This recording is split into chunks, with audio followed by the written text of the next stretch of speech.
Welcome to blade learner K12। आज हम life lines of national economy का part 4 पढ़ेंगे। इसमें हम वाटरवेज के बारे में पढ़ेंगे। It's me Amit Kumar. इससे पहले वाला वीडियो देखने के लिए आई बटन पर क्लिक करें।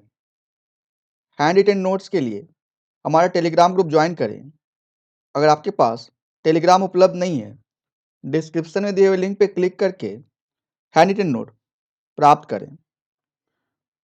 एंशियंट टाइम से इंडिया में फॉरेन से, विदेशों से बहुत सारे ट्रेड्स, कॉमर्स शिप के थ्रू किए जा रहे हैं। अपने देश का मसाला, स्पाइसेस वर्ल्ड फेमस है। कल्चरल ट्रांसफर भी एक कंट्री से दूसरे कंट्री में आसानी से वाटरवेज के थ्रू ट्रांसफर हुआ। वाटरवेज चीपेस्ट ट्रांसपोर्ट है। इससे हम आसानी से शिप की मदद से एक जगह से दूसरी जगह heavy and bulky good carry करते हैं। एंशियंट शिप्स आपको इस इमेज में दिख रहा होगा। शिप पे कौन आया? वास्को डिगामा आया भारत। क्या किया ये? अपने शिप पे heavy and bulky goods and spices carry करके ऊंचे कीमत पे अपने कंट्री में जाके, यूरोप में जाके सेल किया। शिपिंग वाटरवेज ये फ्यूल एफिशिएंट है, एनवायरमेंट फ्रेंडली है, ट्रांसपोर्ट के कैटेगरी में आता है। इंडिया की बात करें, इंडिया में 14,500 kilometre navigable means of transport है, जिसमें से केवल 5,685 किलोमीटर मैकेनाइज तरीके से नेविगेबल हुआ है। गवर्नमेंट ने इनलैंड वाटरवेज को नेशनल वाटरवे डिक्लेयर किया है एक्ट के थ्रू। मैप्स में आपको दिख रहा होगा कोस्टल रीजन पे वेरियस पोर्ट्स। दीनदयाल पोर्ट आपको कांडला गुजरात में दिख रहा होगा। मुंबई में 2 पोर्ट है, एक जवाहरलाल नेहरू पोर्ट, एक मुंबई पोर्ट। मडमगांव पोर्ट गोवा में दिख रहा होगा। मैंगलोर पोर्ट दिख रहा होगा। कोच्चि पोर्ट दिख रहा होगा। ट्यूटिकोरिन पोर्ट दिख रहा होगा। जो रेड कलर का शेप दे रखा है, ये सभी पोर्ट का सिंबल है। Chennai, Ennore port, Visakhapatnam port, Paradip port जो कि उड़ीसा में है, हल्दिया पोर्ट वेस्ट बंगाल में। ये मेजर सी पोर्ट्स हैं अपने इंडिया के। नेशनल वाटरवे 1 के बारे में पढ़ेंगे। नेशनल वाटरवे 1 को हम शॉर्ट में NW1 बोलते हैं, जो कि गंगा, भागीरथी, हुगली रिवर सिस्टम पे बना हुआ है।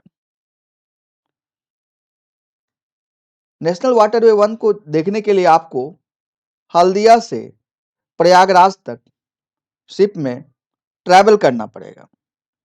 इसकी लंबाई 1620 किलोमीटर है।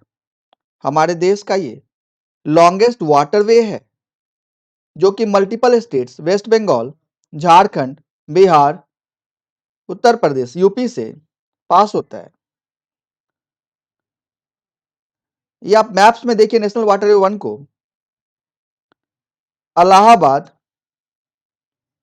वाराणसी, चूनार, बक्सर, बलिया, पटना, साहिबगंज, भागलपुर, फरक्का, पाकुड़, कोलकाता, हल्दिया से ट्रैवल करके आप इन मेजर सिटीज से नेशनल वाटरवे 1 ट्रैवल करती है। And various national waterway 1 various reverse Ganga, Bhagirathi, Hooghly river system से ट्रैवल करता है। नेशनल वाटरवे 2 के बारे में बात करें, इसको हम शॉर्ट में NW2 भी बोलते हैं। ब्रह्मपुत्रा रिवर पे नेशनल वाटरवे 2 बना हुआ है, जो कि आसाम में है। इसकी लंबाई 891 किलोमीटर है, जो कि धुबरी सदिया के बीच में है। सदिया कहाँ है? आसाम में है। धुबरी बांग्लादेश बॉर्डर पे है। मैप्स में आपको लोकेशन दिख रहा होगा धुबरी का, जो कि बांग्लादेश बॉर्डर पे है, सररिया का, जो कि आसाम में है, एंड ये ब्लू डॉटेड लाइन, ये जो है ये आपको नेशनल वाटरवे 2 है। नेशनल वाटरवे 3 के बारे में पढ़ेंगे, जिसे हम शॉर्ट में NW3 भी बोलते हैं। ये आपको Kollam Kozhikode, west coastal canal, Champakara canal and Udyogamandal canal तक फैला हुआ है, जिसकी लंबाई 205 किलोमीटर है। ये केरला में है। नेशनल वाटरवे 3 को देखने के लिए आपको कोल्लम से कोट्टापुरम तक शिप से ट्रैवल करना पड़ेगा। ये आपको तिरुवनंतपुरम, सोरानूर कैनाल तक आप फैला हुआ है। मैप में देखिए, कोट्टापुरम आपको दिख रहा होगा एंड सबसे नीचे कोल्लम आपको दिख रहा होगा। Thiruvananthapuram,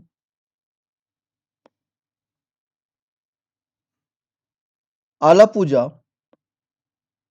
and various city Kochi सबसे होते हुए ये आपको नेशनल वाटरवे 3 ट्रैवल करता है।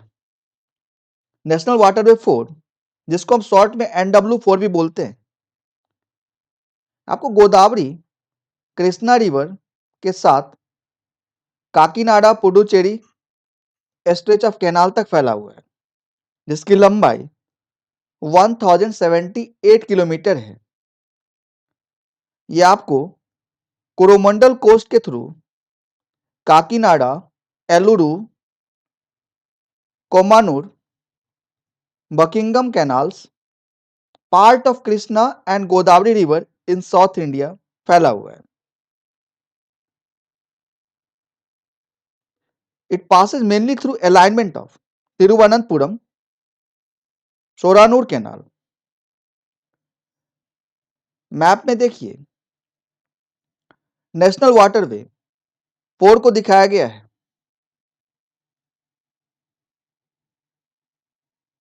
नेशनल वाटरवे 5, नेशनल वाटरवे 5 जो शॉर्ट में NW5 बोलते हैं, ये आपको Brahmani river along with Matai river, delta channels of Mahanadi and Brahmani river and east coastal canal तक फैला हुआ है, जिसकी लंबाई 588 किलोमीटर है, जो कि Odisha and part of West Bengal को कवर करता है। मैप में आपको नेशनल वाटरवे 5 दिखाया गया है। मेजर सी पोर्ट्स के बारे में पढ़ेंगे। हमारे इंडिया में 12 मेजर सी पोर्ट हैं एंड 200 नोटिफाइड नॉन मेजर, जिसको हम माइनर इंटरमीडिएट पोर्ट भी कह सकते हैं।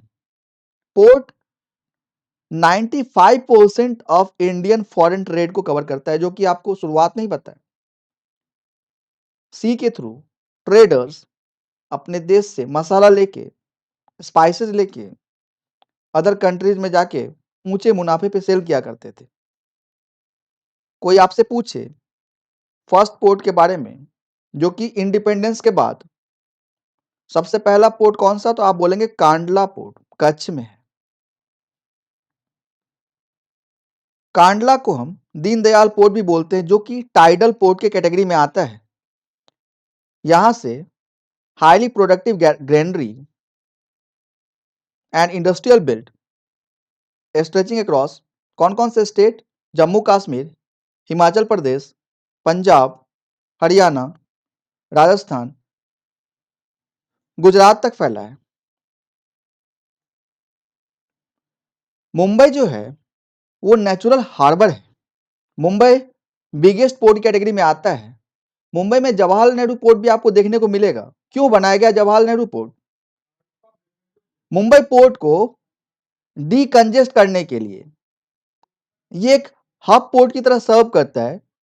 गोवा में जाइए आप, मर्मागांव पोर्ट आपको देखने को मिलेगा। जहां पे आयरन ओर एक्सपोर्ट किया जाता है। लगभग 50% ऑफ इंडियन आयरन ओर आपको मर्मागांव पोर्ट से, जो कि गोवा में एक्सपोर्ट किया जाता है। न्यू मैंगलोर पोर्ट है कर्नाटका का, ये कैटर करता है iron ore export from Kudremukh mines.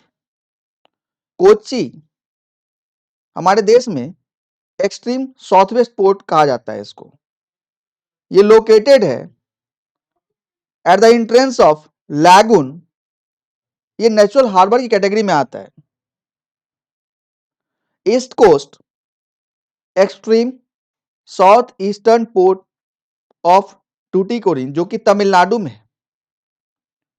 ये नेचुरल हार्बर है एंड रिच हिंडरलैंड। यहां पे ट्रेड हैंडलिंग अच्छे से ग्रो कर रहा है। अपने देश के पास फॉरेन में नियर बाय श्रीलंका, मालदीव से ट्रेडिंग आपको इस टूटिकोरिन पोर्ट से होती है। चेन्नई के बारे में, चेन्नई ओल्डेस्ट पोर्ट है, ओल्डेस्ट आर्टिफिशियल पोर्ट है हमारे देश का। मुंबई के बाद दूसरा सबसे ज्यादा ट्रेड होने वाला पोर्ट चेन्नई है। विशाखापट्टनम, इसको हम deepest land locked and well protected port के कैटेगरी में रखते हैं। यहां से आयरन ओर एक्सपोर्ट किया जाता है। पाराद्वीप पोर्ट, जो कि उड़ीसा में है, पाराद्वीप पोर्ट से आयरन ओर एक्सपोर्ट किया जाता है।